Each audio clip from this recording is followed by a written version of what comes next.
Good evening and welcome to the forum. What does Earth Day mean?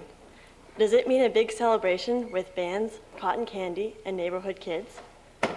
Does it mean giving green buttons with environmental messages to passersby and asking for petition signatures in front of the Science Center? Does it mean raising student awareness about environmental issues? To me, it means all of these things. But most importantly, it also means having an incredible spokesperson like Carol Browner come to tell us about her environmental experience. My name is Gretchen Stevens, and I'm the co-chair of the Environmental Action Committee, an undergraduate group which does everything from teaching school children in Alston about nature to helping to build a model environmentally friendly house in Cambridge. We are co-sponsoring this event with the Environmental Network, a coalition of students from all of the Harvard campuses, and the Harvard Democrats, a group that encourages students to get involved in politics and public service. Every year, we work with the IOP to organize an event for Earth Day. However, this year is special. It's the 30th anniversary of Earth Day, the Environmental Protection Agency, and some would say the mainstream environmental movement. 30 years ago, the United States government decided that it would take environmental issues seriously. The EPA was inaugurated and charged with protecting public health and American nature. In honor of the Environmental Protection Agency and Earth Day, we are honored to host Carol Browner, the administrator of the EPA. On behalf of the Harvard student body, I would like to thank Ms. Browner for coming. Here to introduce her is Senator Alan Simpson, the director of the Institute of Politics.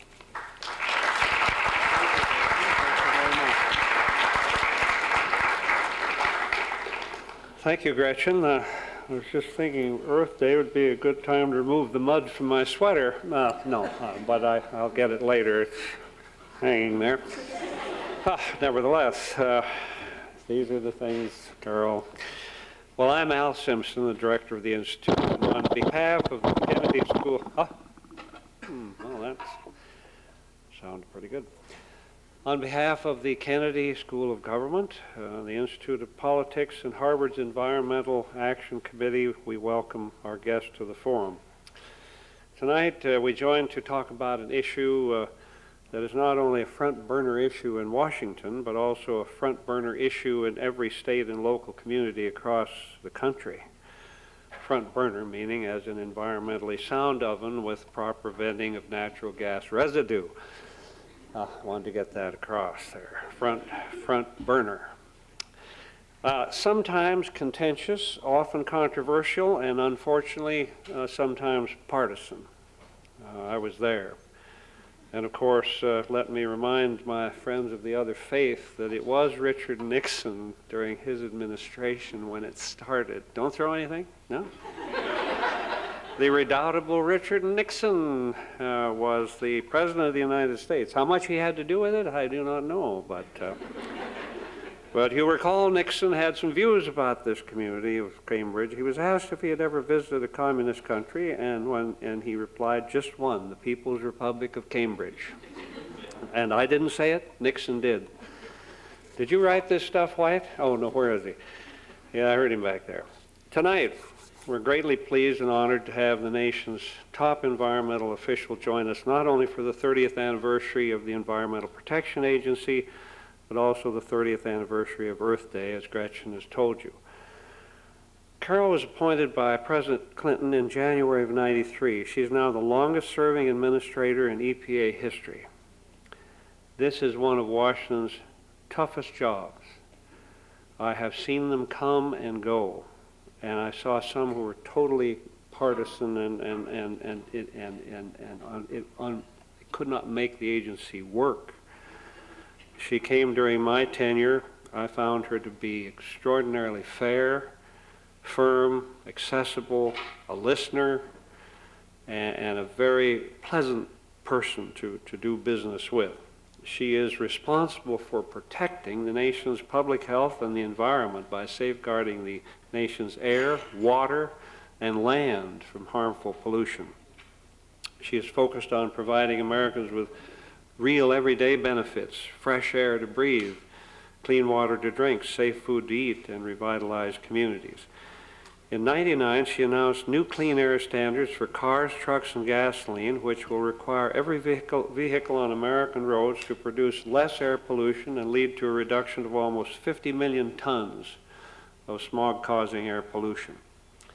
She leads this administration's efforts to implement the President's Clean Water Action Plan, the nation's blueprint for cleaning and restoring our nation's rivers and lakes and coastal waters, and under her leadership, and this is something, you know, coming from one of the other faith like me, 3 times as many cleanups of the nation's most severe toxic waste sites have been completed at a rate 20% faster, yet 20% less expensive. She's also led the efforts to clean up and redevelop brownfields, the abandoned, contaminated urban property. She oversees 18,000 colleagues at EPA and manages a budget of $7.6 billion. She served as Secretary of Florida's Department of Environmental Regulation. She's worked for the late Lawton Childs, a great man, a fine friend, a true statesman, a great politician who served Florida as both senator and governor.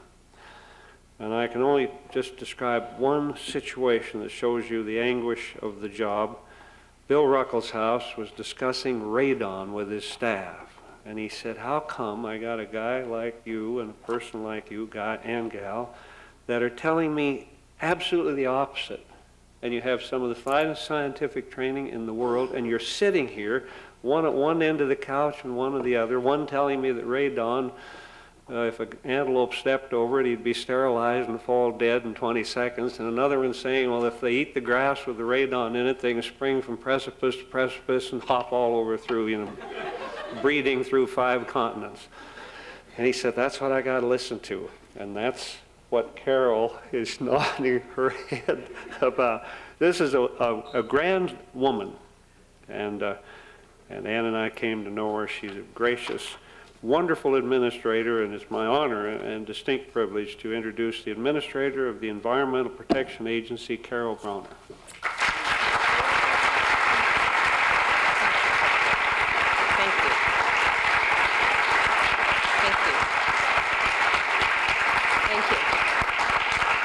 Thank you, Senator Simpson, for that wonderful introduction. And I'll make 2 comments. We're still discussing radon. It hasn't changed. Bill Ruckelshaus was the first head of the EPA 30 years ago. We're still having exactly the same discussion. And recently, one of your colleagues was introducing me, as you just did, although not with as much wit as you. That would be hard to match. And he said, he got to the point of saying, and she's the longest serving administrator of the United States Environmental Protection Agency, but he said, and she's the longest suffering administrator. There are those days. No, it's a real pleasure to be here and to be here with you and to thank you for all of the work that you've done, your many years of service and commitment to this country, to this Institute of Politics, and most importantly, to advancing the public debate on any number of issues, and for doing it with not only vision, leadership, commitment, but also with your wit. It makes a tremendous difference when the hours are late and the debate somewhat charged. A little bit of wit can go a long way, and so thank you for the honor of being here with you.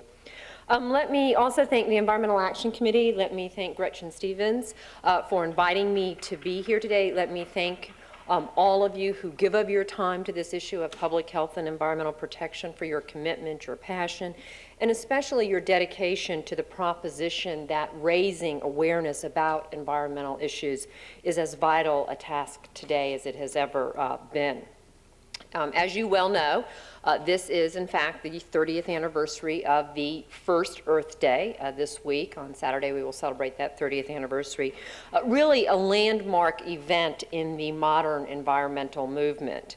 And as you also heard, later this year, in December of this year, and I did have Richard Nixon in my speech, I want you to know that, we will celebrate the 30th anniversary of the creation of the Environmental Protection Agency, an agency which I have now had the privilege of leading for nearly 1/4 of its existence. Really tells you in some ways what a young movement this is, what a young effort this is. I think that 30 years, a nice round number, is an appropriate occasion to really pause and reflect on just what it was that really enabled America to so vigorously confront its environmental challenges, to put the protection of our air, our water, our land on the front burner of the national agenda. And that's precisely what we did 30 years ago. And we did it, for the most part, in a way that is, I think, pretty remarkable compared to other issues that we have sought to confront as a nation. We did it because we thought it was important to who we were as a people. And I think it's worth reflecting on what was the foundation for that success, why did it happen, and most importantly, what can we learn from the last 30 years? Now, when I look back, I am struck by three fundamental observations about that time 30 years ago. First, there really was a profound feeling in this country that something had to be done about the pollution, that clearly the situation had gotten out of hand, and it seemed to be getting worse day by day. The deteriorating air quality in our cities, you'll hear stories sometimes of men in Pittsburgh who would take 2 white shirts to work with them because they literally would become gray in the course of the day from the air pollution, and they would change their shirts at the noon hour and again later in the afternoon. We had waters, we had rivers that literally caught on fire. We had beautiful, precious areas of land that were really spoiled. And what this did is it prompted most Americans to be concerned about public health and about the quality of life that their children would inherit. I think when a river actually catches fire, you know you've got a problem. So what happened is, and for some of you, and particularly the younger people here, this may not be something you can remember. It is a profound memory for me from my days in high school when literally the picture of the Cuyahoga was on the front of either Newsweek or Time, burning. So much pollution, a river was actually on fire. And the result was that the nation committed itself to eliminating pollution, committed ourselves to restoring our lands, our waters, to their uses, to protecting health.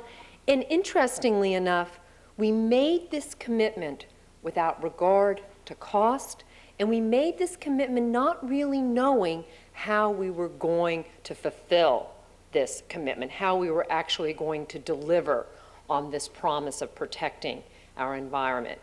Now, I think it's important to repeat the words without regard to cost.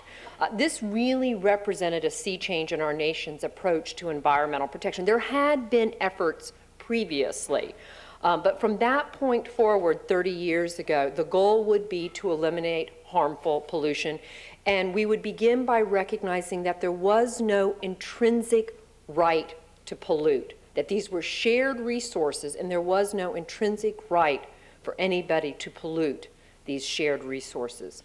The second observation I would make was that the commitment was bipartisan. It was truly bipartisan, and it was a broadly held commitment among the American people, and I think most notably among their elected representatives. Environmentalism was not the preserve of a particular party, the preserve of a particular region.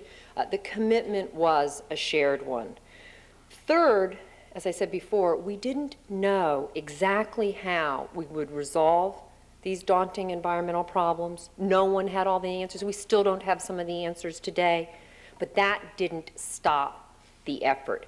The commitment was to set ambitious environmental goals, to set tough public health standards, and then find the way to meet them. We challenged everyone. We challenged businesses, government, the American people to be a part of the solution. And with that commitment came incredible action on the part of the United States Congress. The Congress really created the nation's war on environmental degradation in a very, very short period of time, enacting a vast array of environmental and public health laws that have served us extremely well. And then for the next 2 decades, as new issues emerged, as our understanding of the problems grew, Congress didn't hesitate. They were always there to refine, to refresh, to renew those laws to meet the emerging challenges of the time. For example, as we came to understand the effect of lead in gasoline on children, Congress was there. Congress was there to address acid rain, the depletion of the ozone layer by CFCs. It stopped midnight dumpers. It found ways to address the newly discovered toxic waste sites like Love Canal. And it did so not because in every instance we had the definitive answer. In most of the instances we didn't have an answer, but because Congress and the American people believed that progress itself was critical. We knew we couldn't rest on what had been accomplished in the early 70s, not with technology constantly providing both new pollutants and new ways of determining how those pollutants might affect our health. And accordingly, environmental protection became a work in progress and an abiding responsibility that must remain in the forefront of our national agenda. So what have we learned from this 30 years of experience?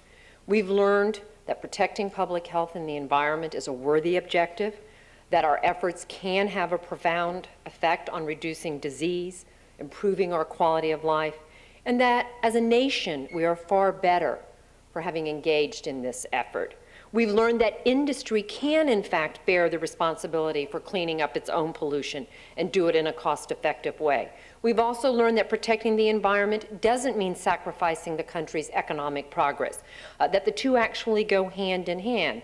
We've learned that many facets of our economic progress actually depend on a clean environment.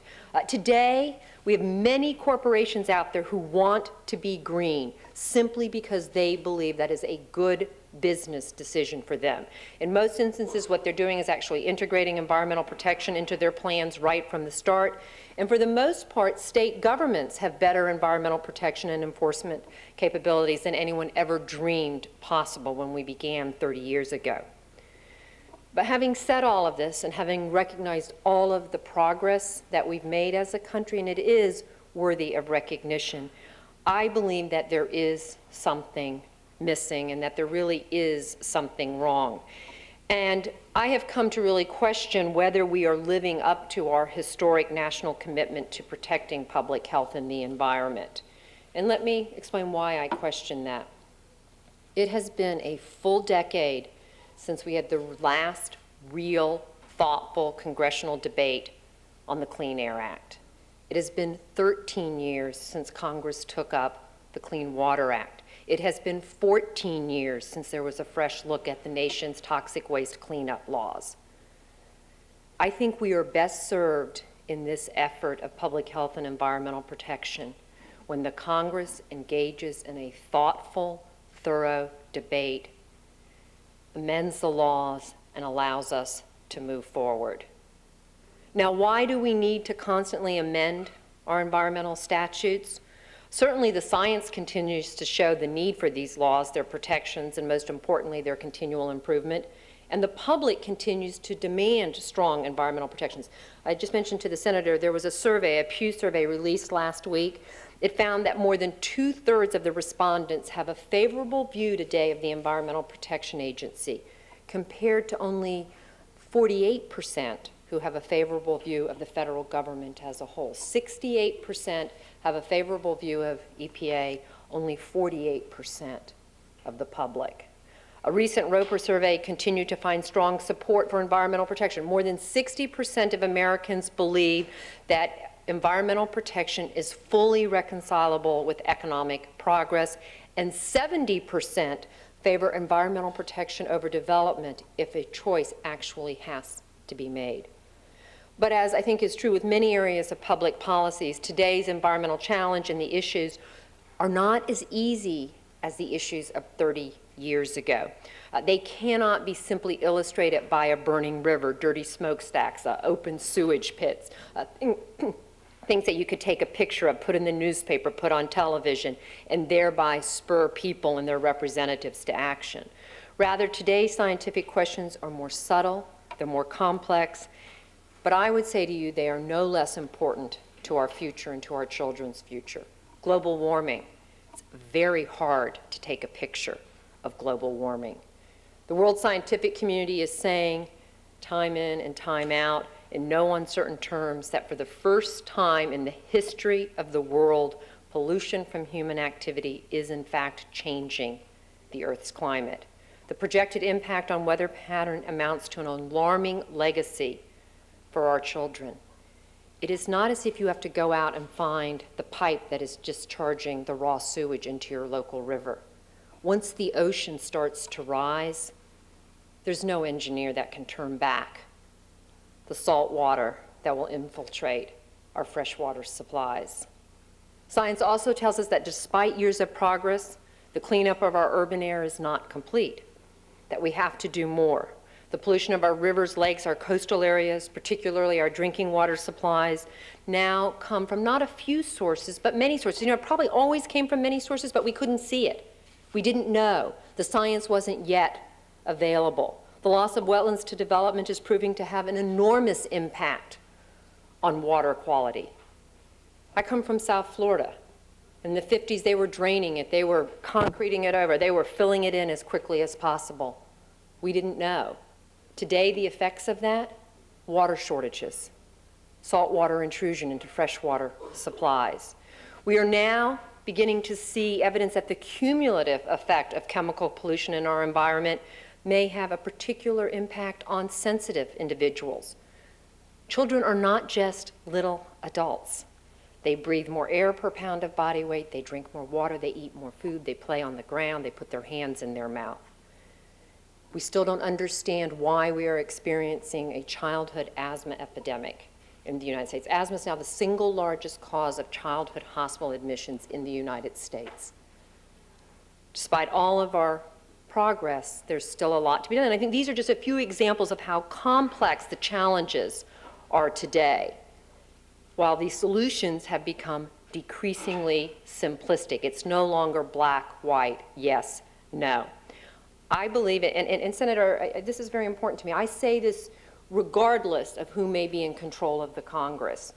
I am obviously a Democrat. I have my feelings about the elections, but regardless, I really believe it is time for the nation once again to engage in a thoughtful national debate on how best to protect the public's health, to provide a level of environmental protection, a debate about everything from wetlands to polluted runoff, to the harmful pollutants in our urban air, to climate change, to cleaning up brownfields, to creating shared green spaces. How do we go about protecting the most vulnerable among us, not from the impacts of one pollutant, as we do now, but from the impacts of many pollutants? A thoughtful national debate on how best to meet the challenges as we understand them today. Not just complete the work of the past, but actually modernize our environmental laws. Have a debate that is shaped by everything that we have learned over the last 30 years. Now, unfortunately, we've had a few efforts at debate in the Congress, and this is not, I don't make a partisan point here, it's been both Democrats and Republicans who have put forward a few ideas. They've all tended to be what I would characterize sort of a one-size-fits-all quick fix to something somebody doesn't really like about a decision maybe I made or a provision in a law that was, passed 15, 16 years ago. These are cost-benefit requirements, essentially saying that you can't set a public health and environmental standard unless you can demonstrate that the benefits of reducing the pollution, of cleaning the environment, will exceed the cost of removing that pollution from the environment. There's a bill that's just been introduced 2 weeks ago to change a provision in the Clean Air Act saying that when EPA goes about setting a public health air quality standard for smog, for fine particles, for lead, that we could only set it after determining that the benefits to the public's health would exceed the cost of requiring industry to reduce those pollutants. Now, how would we actually go about doing this? I mean, it sounds good on the face, and it sounds very simple, and we've got lots of smart economists, and they can come in and they can do these things. But what's the value of a human life saved? What's the value you put on an asthma attack avoided in a child? There are actually economists who go out and study this. They get parents in a room and they sit them down and they say, okay, your child's an asthmatic. How much would you be willing to have society spend so your child doesn't have an asthma attack next summer when they're playing soccer? How do you go about determining the value of the benefits that come from a clean environment? How do you go about determining the value of being able to travel from state to state and enjoy safe water to drink, being able to see across our city skies? How do you go about figuring out what's the cost of an IQ point lost? When the country made the decision to take lead out of gasoline, we couldn't tell you how many IQ points were being lost in an individual child, or on average, we couldn't even tell you. But we made the decision. And in many ways, it may be one of the most important decisions we made in the last 30 years in terms of protecting the health of our children. But we couldn't have done a cost-benefit analysis that would have passed the test of an economist. And yet we made a decision, I think a decision that is widely accepted, regardless of where you may come from, as being a good decision. Okay, and what if we had an analysis that showed that the cost actually exceeded the benefits of reducing the pollution? Then we wouldn't act? Is that where we would find ourselves? You know, I want to be clear about this. I do believe these laws need to be changed. I believe they need to be modernized. I believe they need to be strengthened. But let's remember the commitment that was the foundation for our success over the last 30 years. It was based on a relatively simple premise. We will protect the public's health, their air, their water, their land, their food. That is what we will commit ourselves to. And then we'll figure out what the cost may be. We will set the necessary standards to protect our environment, and then we'll figure out, and we should then figure out, how to make sure that industry can meet those standards, businesses can meet those standards with flexibility, with common sense, in a cost-effective way, innovation.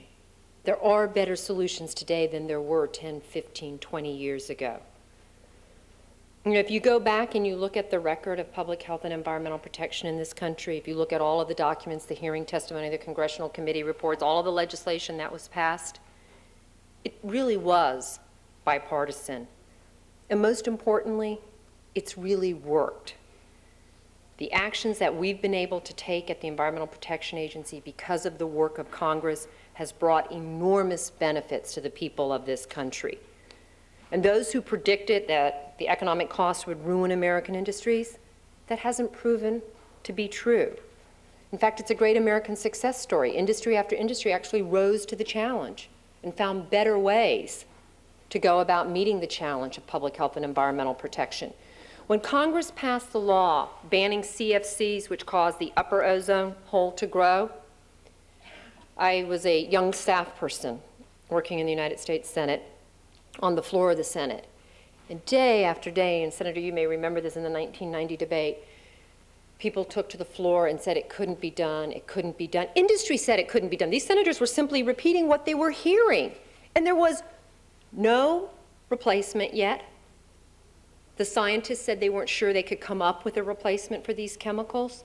Well, you know what happened? Once Congress said, we don't care, they're gone, they're history, it's over on X date, the scientific community and industry came up with a solution years sooner than that date. Not because Congress chose a bad date, but because once that decision, that public policy decision, that commitment was made, industry rose to the challenge. And that story can be told over and over and over again. When you work together to meet a shared commitment, a shared vision, when we are strengthened by a national debate and a national commitment, then we can rise to the challenge. And I believe that is what we need now. We need that kind of debate.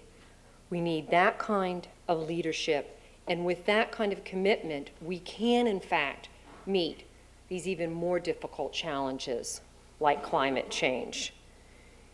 I think if we can find our way back to the shared commitment of the earlier era when the partisanship really wasn't a part of this debate, and when our national leaders held firm in the belief that the standards and the protections were what should drive the commitment, should drive the dialogue, then we can once again do the work that the public has every right to demand of all of us.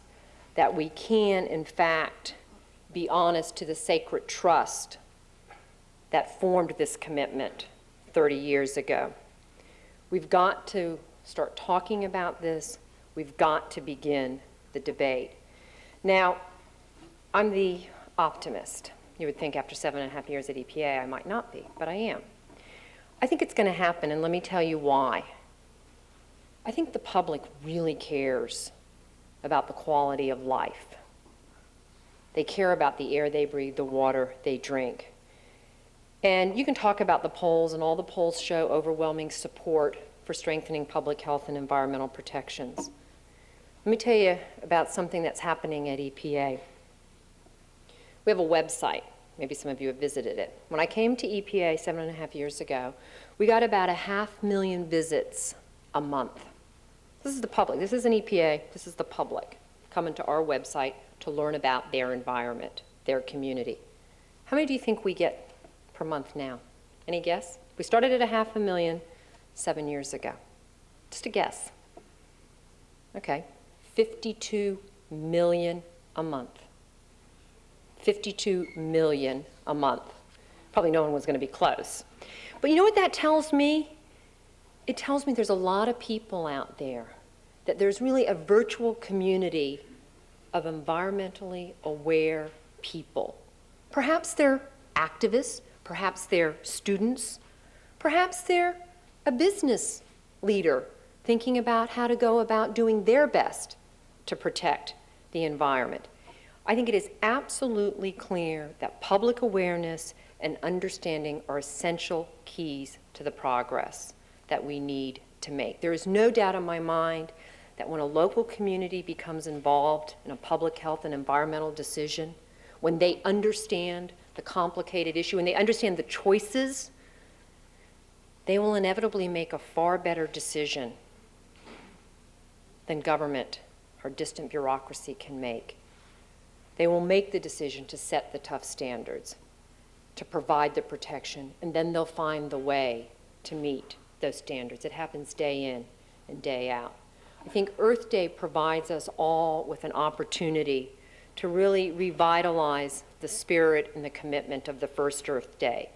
And we do need that spirit. We do need that consensus. We need that commitment to tackle the environmental challenges of the 21st century.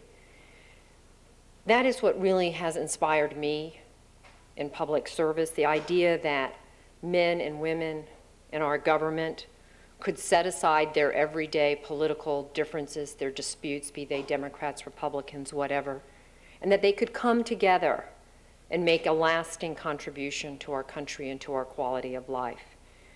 And I suppose in some ways that brings me back to where I started, which is by thanking all of you as young people for taking the time to understand the importance of Earth Day, taking the time to educate people in your community, the dedication, the commitment. It really does make a difference.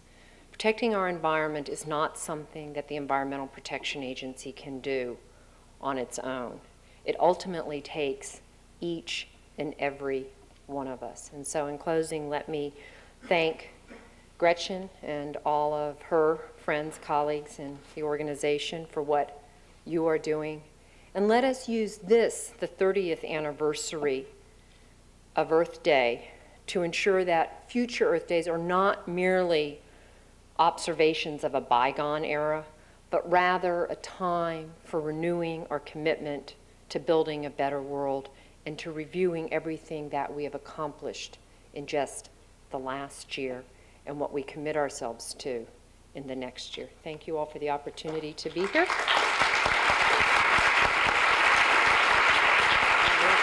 to come to the microphone, which is wonderful.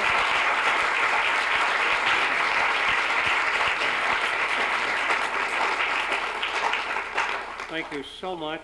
And questions, please. Anyone here? If you go to the microphone, please, and just give your name and class.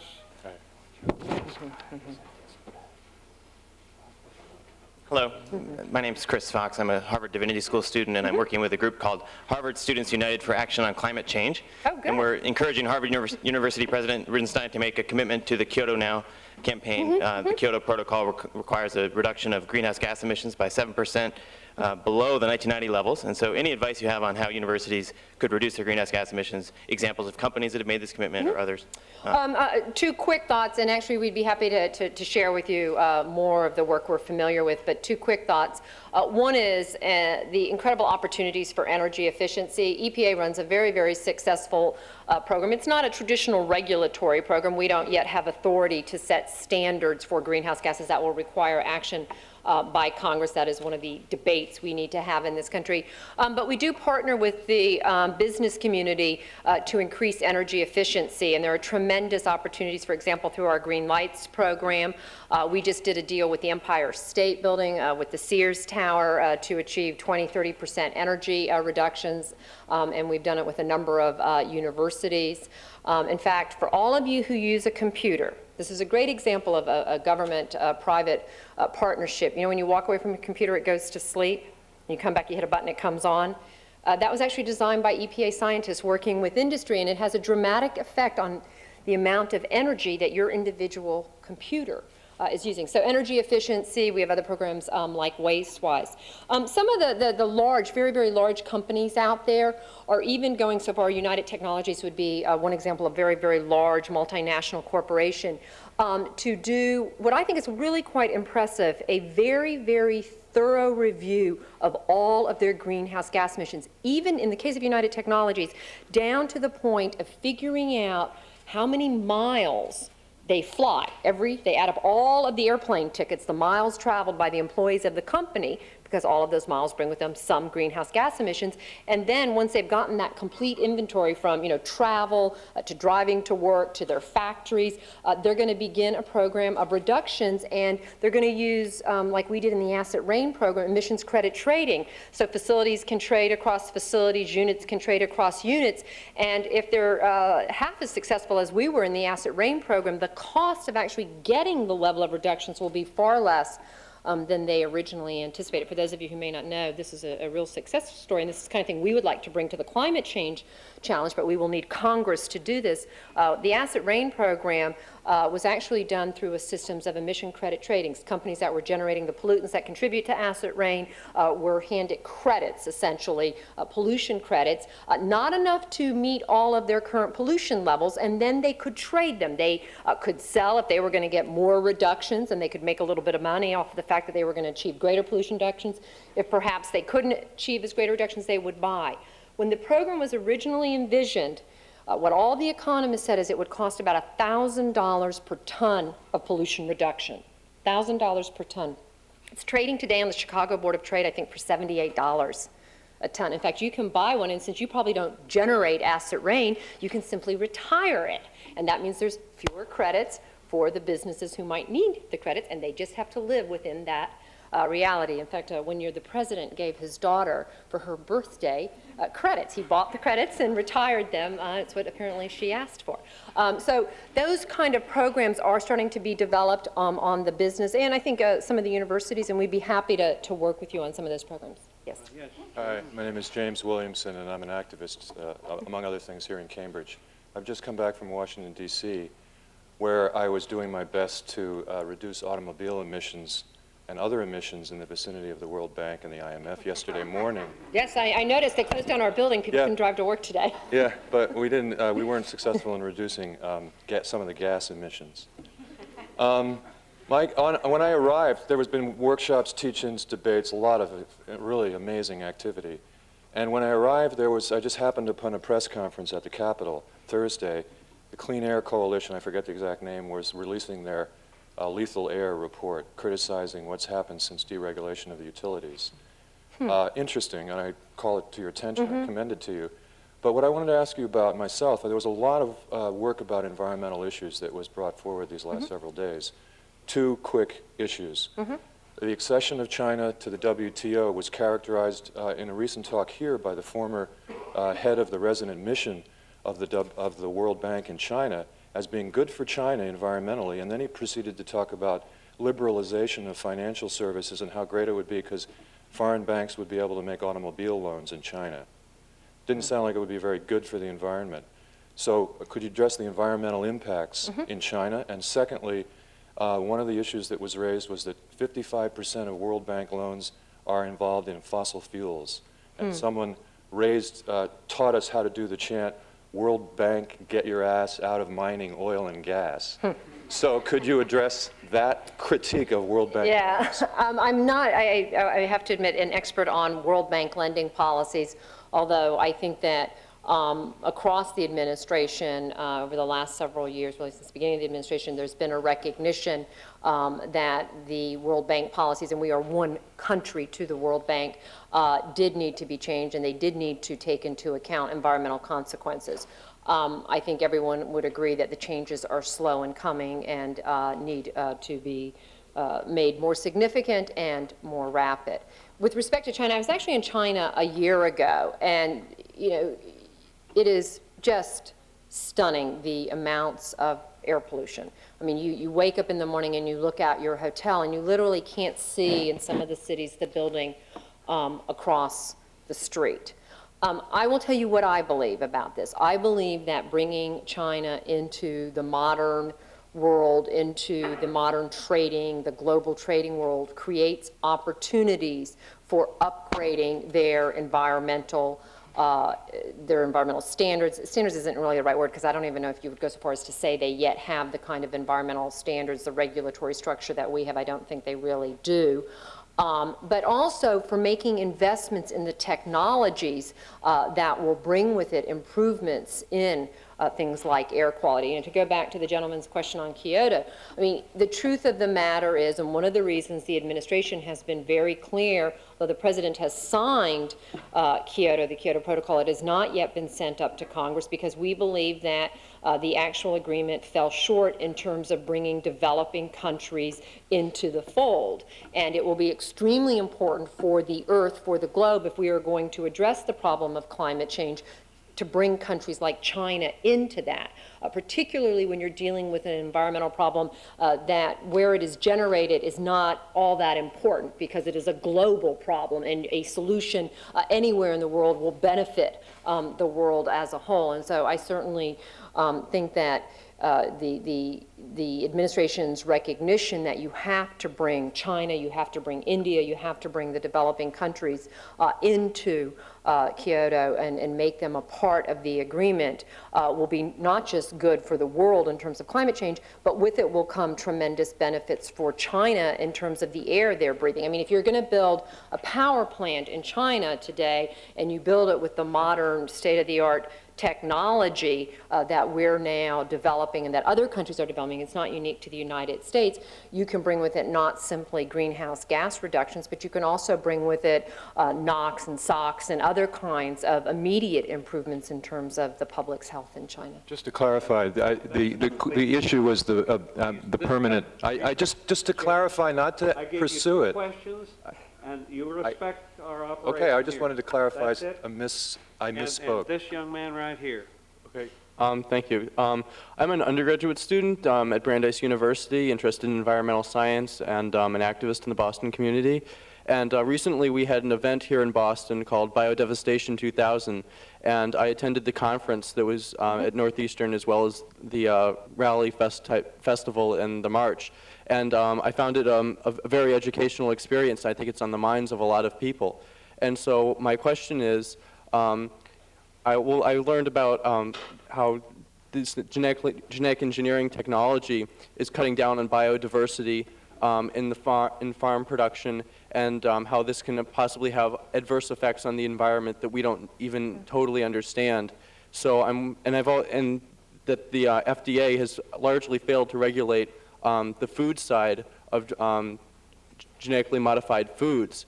But there's the whole issue of crops and what the genetically modified crops and cross-pollination and that issue. And I'm wondering, is it within the boundaries of the EPA, and if so, is it likely that the EPA would be able to regulate genetically modified foods? In fact, we've just made a number of changes in the use of GMOs.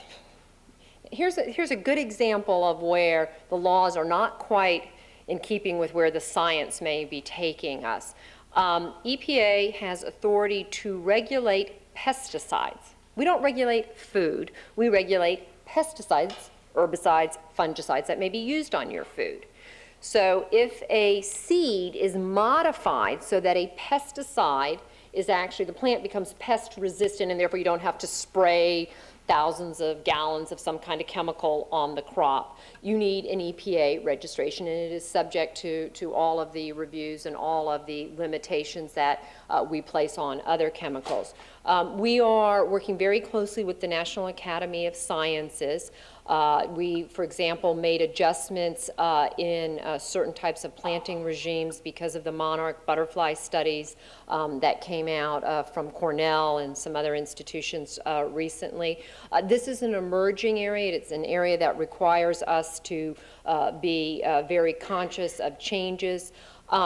It also, I think it is important to understand that it may provide us with solutions to some very, very difficult problems around the world, malnutrition obviously being one of them. There's the thought now that science may be very close to being able to take rice, which is the diet for many, many people around the world, and actually give it some significant nutritional value.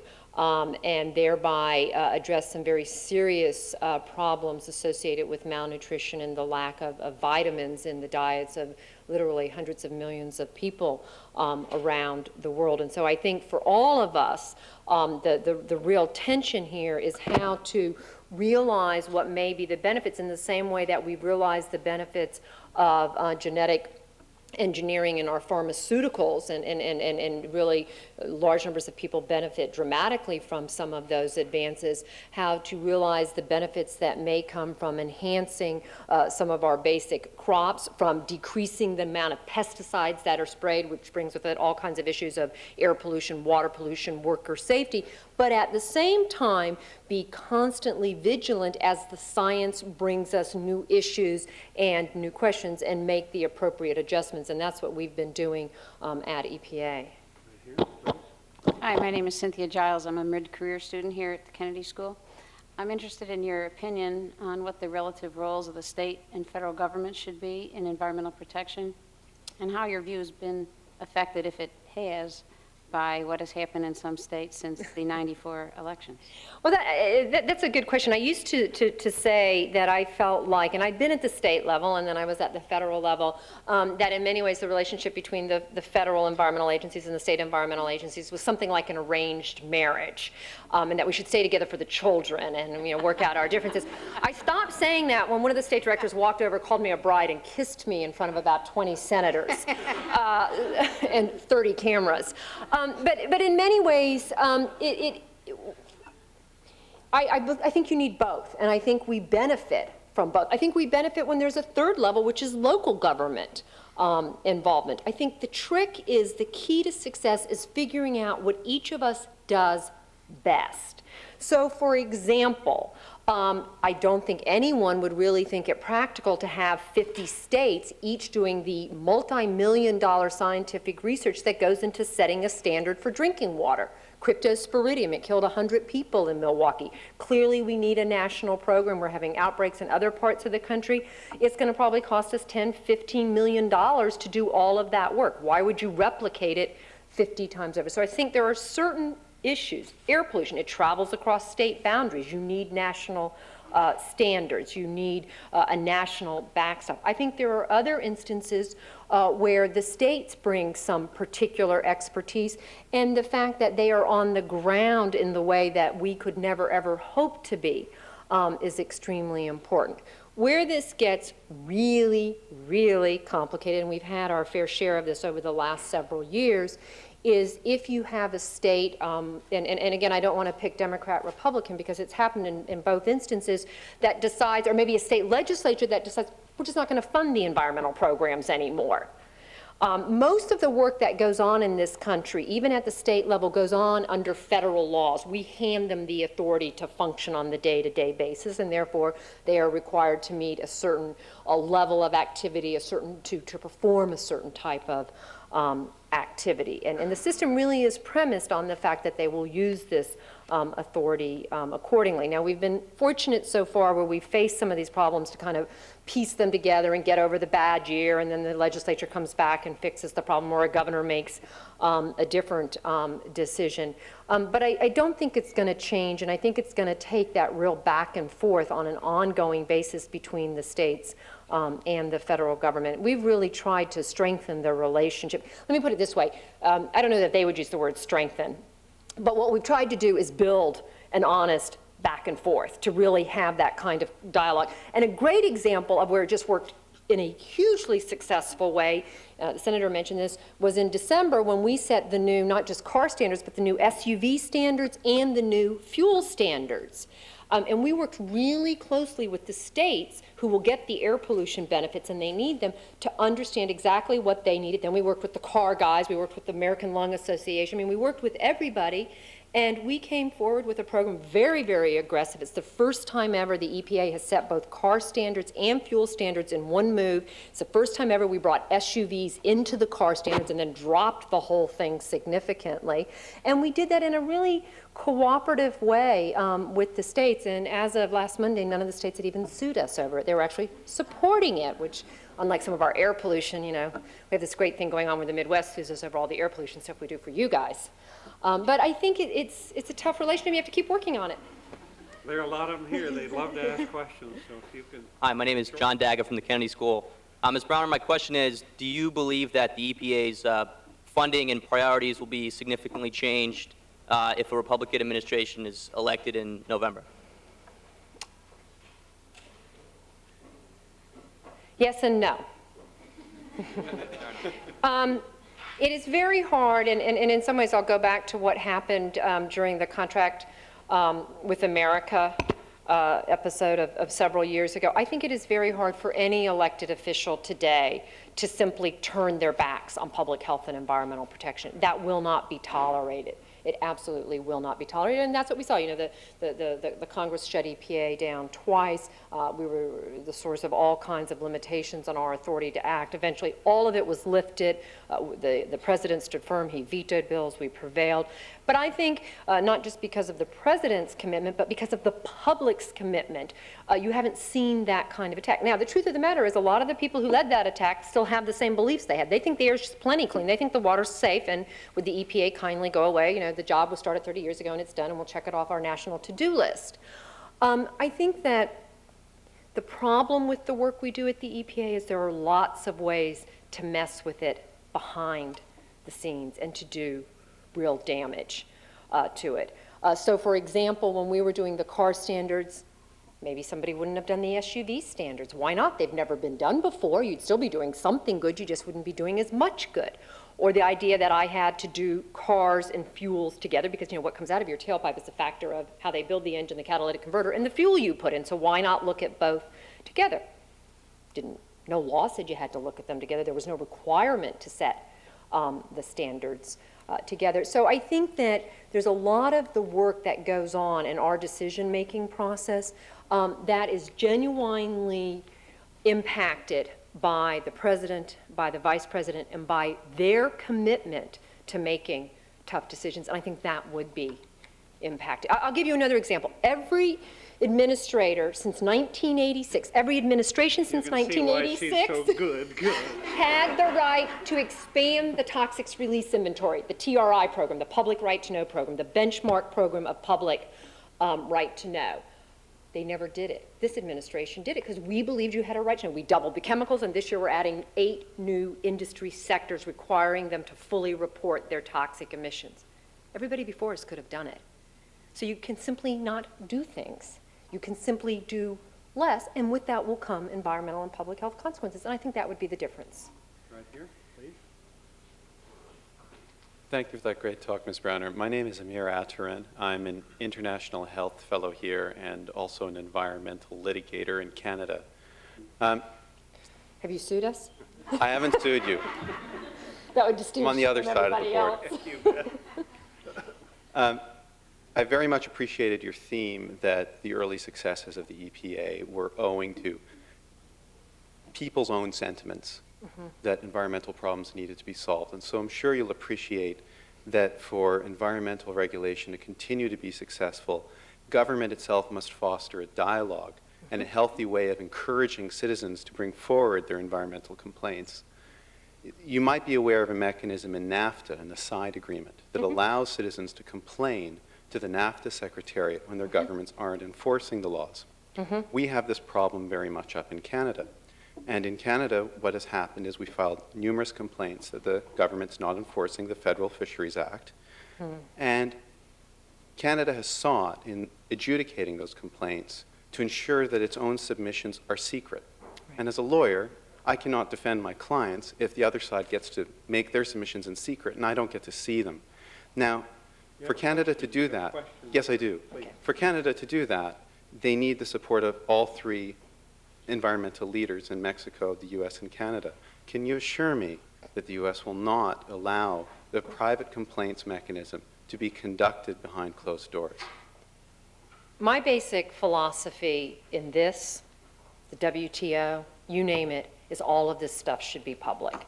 And I have fought in various forms to make things public. I think we've made a little bit of progress, not as much progress as I might like. For example, in the WTO, the president signed an executive order so that the US filings will in fact be made public. I mean, that is a step. You know, the problem is none of the other countries are going to do it, but the United States has made that commitment. Similarly, through the CEC, through the Secretariat and the NAFTA agreement, I believe all of these things should be public. I think it builds public confidence, it builds public awareness, it builds public involvement. I am one representative. There are three representatives. They do not share our point of view. I would say this, and this is a little bit technical for people who probably don't follow it. I think the Secretariat has also tried hard to err on the side of public disclosure and deserves some real credit for that. The law is actually written in a way that is not as conducive to public. Knowing what we know today, I think we would write the law, the underlying agreement, a little bit differently. It's not as conducive to public disclosure as I think probably people thought when you go back and actually read it. But it's an ongoing part of the NAFTA debate. In fact, we have a meeting, a CEC meeting coming up in June, and I'm sure it will be back on the agenda. Thank you. Here, please. Hi, I work as an environmental, well, actually, I would say a litigation consultant in the area that brings me in touch with environmental utility. And don't do anything, but sometimes I end up on the sides of some of the companies opposite EPA in some of the cases. But my question is, you know, with dealing with, say, activating public interest, I mean grand public interest, not necessarily, say, the people who find it such of an intrinsic value that they end up on the streets of Washington protesting WTOs. My question would be, would you fear that, you know, back in the 1970s when you were able to take pictures of flaming rivers, that was enough to, you know, incite people, you know, I would say not the activists, but incite regular people to say, hey, we have a real problem here. Whereas now, as you said, the issues are more subtle. Be it your Midwestern utility, someone could say, what do you think the probability is that one molecule leaving a Midwestern plant lands in New York? And someone goes, oh, yeah, I can't solve this problem. And a lot of the public might immediately just turn off. The question would be, sorry. So the question would be then, what more needs to be done, say, just besides getting out the fact, can you bring the public in touch with the scientific subtle issues, or is it, you know, it's a tough game of trying to incite ad hominem? I think you can. I think it is difficult, but I think the public is more sophisticated today than they were 30 years ago. I think our opportunity to access information is obviously more sophisticated. The internet didn't exist. People couldn't go online, and we're almost there at EPA, and you'll be able to put your zip code in, and you'll know everything we know about the environment in that zip code, literally within minutes. I mean, that wasn't available to people. I think what is difficult is how to really present the options in a thoughtful, sort of what's the word I want? Argumentative manner. I think that is difficult. But I also think that we've made some real progress. I mean, as I said before, when we did the SUV and the fuel standards, we worked with environmentalists, we worked with states, we also worked with the industry. I spent untold hours meeting with all of these groups, bringing them together to try and find out how we could get the greatest amount of pollution reduction. And none of the major automotive manufacturers sued us, and none of the major oil companies sued us. And these are really tough standards. I mean, these are like, the car is going to be cleaner than clean, and the gasoline is going to have almost no sulfur in it. So it's not as if we didn't set the toughest possible standards. These were the standards we envisioned from the beginning that we actually set. But by working with all of the interested parties, we got a better understanding of what it would take for them to be able to meet the standards. So we didn't change the standards that we thought were necessary for public health protection, but we did provide some flexibilities in terms of how you would actually get there within the time frame. And I think that's the kind of debate and dialogue you need to have. It's hard. It's very, very hard. But when you create the forms and they're honest forms, it does happen.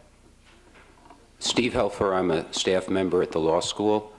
A couple of years ago, it was reported on 60 Minutes that the air quality in the EPA building in Washington was so bad that many of its employees became permanently damaged by it. James Repace, an indoor air specialist, testified that he had to enter the building with a gas mask. There were renovations done. Mr. Repace then testified that the building was no better. My questions are, why was the EPA unable to monitor the air of its building? Why did it take so long to protect its employees? And what has been done thus far? A couple things. The problem actually predates me. And so a lot of the issues were being addressed as I came to EPA by my predecessor. I want to be clear about that, and we've continued. The really good news is we are moving out of the building. We are moving into government-owned space. That is privately owned space that we were put in. Richard Nixon did a lot of good things. He created the EPA, but he had this vice president, Spiro Agnew, who had this buddy, who had this building, and there we went. And we are now leaving, although not as quickly as we had once hoped. We do have a number of programs in place for employees who feel like they may have been affected, and those programs are, in fact, ongoing.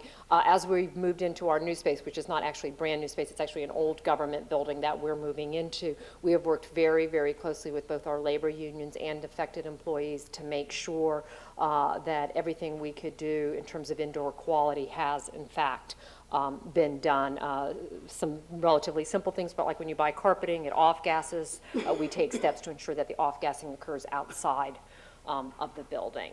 This is actually a good example of an issue where there is not federal requirements for indoor air quality. Congress has never seen fit to actually, there's a law, and we actually do some things, but we can't set standards in terms of what is acceptable for indoor air quality. And when I first got to EPA, my predecessor had actually worked on a study, a scientific study on the effects of secondhand smoke in indoor air, what happens when people are exposed to secondhand smoke. This was 8 years ago, and I released the study. The prior administration wouldn't release the study. I released the study. And because of that, a large number of cities and institutions banned smoking in buildings. We were able to document cancer in non-smokers associated with exposure to secondhand smoke. Interestingly enough, we were sued by the tobacco companies.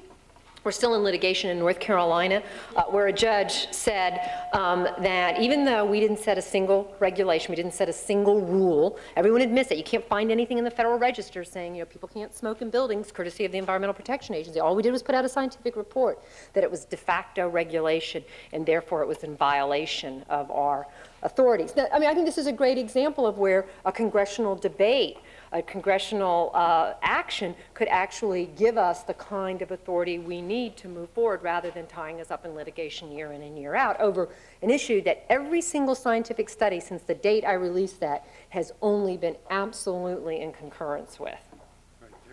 Hello, I'm Elizabeth, and I'm an undergraduate here at that college. And I had, I guess, two questions for you. And one is, the EPA deals more with just public health, but how do you see something like wilderness protection fitting into? We actually do that too. The overall kind of picture. And what do you see the ideal relationship being between environmental advocacy groups and the EPA? And then third, hold on. Sorry. Okay. Well, really? Well, the third is just if you need like an official lackey or a personal assistant this summer. I just wanted to. Okay. Anyway, So those are my questions. Obviously, a lot of what we do is about public health, and that's certainly what gets the majority of the attention when we set an air pollution standard, a NOx standard, an ozone standard, a fine particle standard. What doesn't get a lot of attention is the fact that underneath of that, we generally are also setting a natural resource standard. So we're guaranteeing a level of protection to the ecosystem in addition to the public's health. Similarly, when we set a water quality standard, it's not, actually in the Clean Water Act, the goal and the commitment is fishable and swimmable, so we're not simply dealing with the opportunity for the public to swim in the waters, drink the water, but also, obviously, for the health of the fish. What was your second question? Oh, about how environmental advocacy groups and... They're an absolutely essential part. They're absolutely essential part of the whole debate, of the whole process. I mean, I am regularly thanking them for holding our feet to the fire, for suing us, for making us do things. You know, one of the problems is everybody has their issue that brings them to the party. And my job is to take all of the issues and work across the lay of the land and make a set of sometimes competing decisions, not in terms of public health or environmental trade-offs, but in terms of, well, this year we're going to do these 3 drinking water standards and these 2 air standards, and that means that, you know, something else will have to slip back a year or two. I mean, that's what Congress does when they give us a budget, when they pass a law. That's what we're constantly faced with. Inevitably, you know, there's the person out there whose end-all and be-all issue isn't on that list. And then they sue us. And I don't have any problem with that. I mean, I really don't. The older people, my generation people in the audience will appreciate this. I was refinancing my house, and they say to you in the mortgage forms, have you ever been sued? So I blithely check off no. And the mortgage banker calls back and says, there are like 600 lawsuits pending against you. Like, oh, those, that's not really me, that's someone else. But, you know, here's the challenge of the lawsuits, which is you then get a particular lawyer or a particular organization starts to drive the expenditures and the prioritization. And that can be sometimes troubling. And so we end up having to move all kinds of resources off of something that we actually think is a greater public risk, a greater environmental resource to answer a particular issue. But having said that, I think they're a very important part of the process, and we encourage them to constantly let their voices be heard because it does make a difference. Maybe we could take these 2 and that will conclude the evening. Yes. Ms. Browner, I'm Sarah Hamlin. I'm a mid-career student here at the Kennedy School. I want to ask you, looking back over the last 10 years, how has the internet changed the way you do your work and how your agency works with other agencies? And I should give the same answer that the president just gave this morning when he was asked, does he use email? You'd have to be a fool. Every time we touch the computer, it's available under the Freedom of Information Act. Every email I would send, receive, so I don't use it. I haven't turned on my computer in 7.5 years. Can I just ask a follow-up question about... I mean, there's a problem here, right? Right. That you can't manage. I mean, I say, you know, to my family, to my friends, gee, I feel like this whole revolution happened and I wasn't a part of it. I can't wait till I can use email. But because of the way the laws are set, this is not an EPA issue. This is not unique to EPA. You don't keep any notes either. Everything you touch, and the problem with email is it's like a phone call, right? It's a work in progress. It's a thought in progress. And yet what happens is someone takes that little sliver of an email, takes it into court and says, well, see, she'd already made up her mind. This is what she thought. Do you have any comments that you'd like to add about public participation and the availability? Oh, in terms of how it's changed our work broadly at EPA, we get much greater public participation because of it. We were one of the first agencies to take comments on regulatory decisions over the internet. We do a lot of things that are paperless. For example, when we put out the toxics release inventory, a big chunk of the backup documentation on that will in fact just go out and we'll mail it to people on CD-ROM. If someone can't get to it at all, we'll get them a paper copy. But in that way, it's changed. But you know what probably the most profound change is in our ability to analyze environmental performance. And we've just filed a number of enforcement actions, some of the largest ever filed against a number of utilities, the grandfathered power plants we've alleged that they failed to put in place the appropriate pollution controls when they modified their facilities. They claim it was just regular maintenance. We think it was kind of like putting a new engine in and forgetting to put the new catalytic converter on, but we're in litigation over this right now. But you know how we caught it? Was in part because of computers. Someone started thinking about sales of companies that would actually produce the technology, the scrubbers and things that would go on the equipment. And so they started looking through information they could find and started discovering that the kind of sales that we thought should have been taking place hadn't in fact been taking place, which then caused people to go back and do hard copy searches and facility searches. But our ability to really analyze compliance information, to analyze large volumes of environmental information has changed dramatically and will continue to change. Final question, please. Hi, I'll make this quick since it is the last question. My name is Esther Kim, and I am a first-year graduate student actually at MIT. And you know, John DeVillers, he was the EPA Region 1 Ed. He has now stepped down. He's actually teaching a class on environmental leadership at MIT. So my classmates are here as well. Great. I'll give him my regards. Anyway, one of the people that we are learning about in our class is Bill Ruckelshaus house, and some of the challenges that he faced in both of his terms as EPA administrator. And one of the challenges that he had was in Tacoma in the second round, in terms of there was a big public debate that was going on in terms of this one plant. I don't remember the name of the plant, unfortunately, but he basically wanted to leave it to the community to make a decision on whether or not to shut down this plant and what kind of standards to set. And of course, this is the first time anyone had really ever involved the community rather than just making a decision right away, because he said, you know, this is not a decision I can make by myself. So there was a lot of issues involving that, and I was wondering, in your tenure, in your 7 years, what has been your toughest sell, basically, or the toughest decision or non-decision that you've had to make? That was the last question. Go on. I guess what I would say, and I've obviously been reflecting back on this in our form of government, I will move on. I will leave EPA in the not too distant future. I think that the most difficult time for me was also, in some ways, one of the greatest moments for the agency.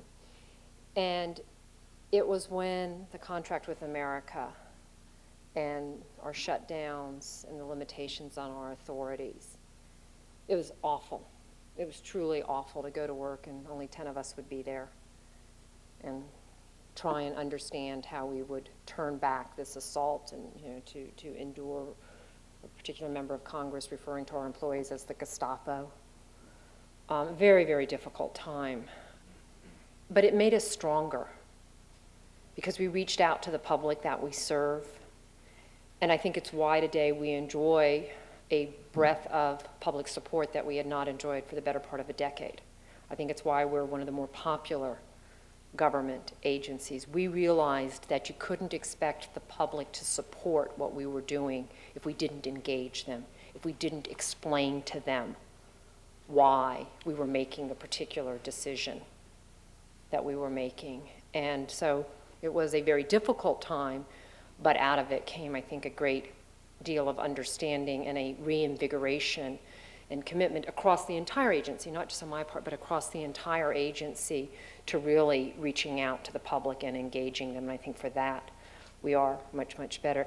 Let me say one thing in closing, and I've said this here before, and perhaps some of you have heard me, but some of you have probably not. I want to say something about public service, particularly to the young people in the room. I want to encourage you as you leave college, whenever you do, to think about public service. It is not as glamorous, perhaps, as it once was during the Kennedy era. You had young people flocking to the Justice Department. But it is a tremendous opportunity. And let me just give you a little bit about myself and how I came to be a public servant. My father's an immigrant. He came here a high school dropout. He was 18 years old. He drove a truck. And long, complicated story, he joined the Army and he served active combat in Korea before he was an American citizen. But because of that, he got veterans benefits. And because of veterans benefits, he went to college. He's 72 years old. He retired 2 years ago, a teacher for 35 years in a community college. And the one thing he told me growing up was, you give something back to a country that gave you everything, and he became a teacher to give something back, because he had nothing when he came here. Well, that's why I chose public service. I wanted to give something back. Each and every day, I get to go to work, and I get to think about how to make this country a little bit better. And I would just encourage you to spend at least a portion of your career in public service. It will make a tremendous difference in your life. It has made a tremendous difference in my life. Thank you all very much for the opportunity.